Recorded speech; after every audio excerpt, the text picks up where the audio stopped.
I'm so excited to meet Pedro Montalvo. Josh Luber told us that he went through 14 different designers before they came up with this incredible ghost. And Pedro is the design genius behind it, Pedro. But if you could, just fill folks into what led you up to this point. So first of all, thank you. And I want to say definitely group effort with the whole team. Like Josh was saying, an amazing team coming up with this design. Given what the Ghost is, we're trying to pull a lot of inspiration from kind of contemporary illustrators that are out in the world right now. Definitely a lot of vintage Japanese anime was something that was really a big part of this. And the reason that I think we were drawn to kind of that intersection of both was in animes, a lot of time we really want to focus on the expression, right? Game face is the expression for these. And the eyes do so much talking in these vintage animes that we pull inspiration from. And they really do communicate almost all of the emotions that you're getting from them. So to be able to kind of go about and communicate the look that we wanted, this kind of competitive, fierce, passionate face that they all have, we really thought like it should be something that we can kind of simplify and focus on that look on the eyes. And then that carries over to leaving a lot of room open for kind of personal details and likeness details that kind of capture the player as a whole.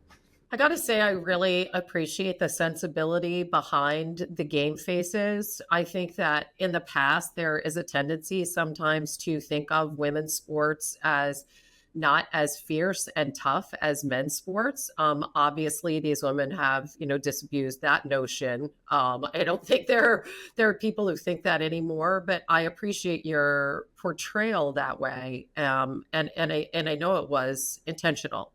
Totally. I think that's very important to us as well. And these are the best players in the world. These are WNBA world champions, Olympic champions, right?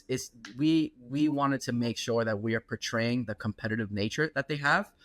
So it's very important for us to kind of lead with that with these designs.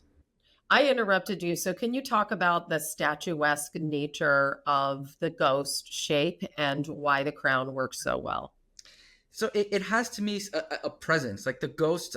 You've seen these, and we have especially the large ones. There's this presence to its body and its overall form that really, when I mean, you should see. We're all starting to collect these and have our backgrounds filled with these. We'll get some for your background shortly. But like having them there is like it has such a positive presence that I think what's important to us too is aside from the actual design that's on there, we really want that form factor to be recognized as well, right? So not just leaning into the color or the pattern or the player or however we're doing with that specific design, but the kind of flow state that's always going through that is the form of it and like the presence and the shape that it kind of takes in its environment. How challenging is it to put these sort of different figures on this same canvas? Are there some ghosts that are more difficult than others to execute? It's good to have restraints in designs, but it can get challenging. So we all know this. People, their faces are different shapes. They have different proportions. There's so many little tweaks to proportion and scale that really talk and kind of describe who someone is. So when you don't have that, you really have to rely on other ways to communicate kind of who they are and their overall presence. So leaning into some of the details. So if you look at some of our game face designs, we can take Dijonay character, for example. It doesn't, her baby hairs, her hair color, right? Obviously her being in the uniform, it's so obvious that it's her without actually having her proportions, right? Because the shape is always the same. If you look at Sabrina, for example, it's clearly her and her with her iconic thin headband on it and her hair color. Like you can tell it is her. Even though we're using this exact same form factor for all of them, we're using the exact same game face for all of them. So it gives us an opportunity to really lean into those details because in a way we have to kind of properly display someone's likeness. I also like the notion of a crown. Not just for the shape, but also what does the crown itself say to you about the ghost that they're wearing a crown? In this particular case with WNBA, listen, I think it's two part, but in this particular case, I like how the crown it has almost like a championship kind of feel to it, a proud feeling that these players should have, right, and do have. In general, with the form factor, I think a lot of that kind of translates to the form factor as well. And having a crown, kind of, I think, just subconsciously, you start to feel that this is important, right? This is something that I should be displaying, something that holds a lot of value just inherently in what it is. And I think everything we're doing with building everything for collectors, by collectors, I think that crown resonates a lot with our audience base.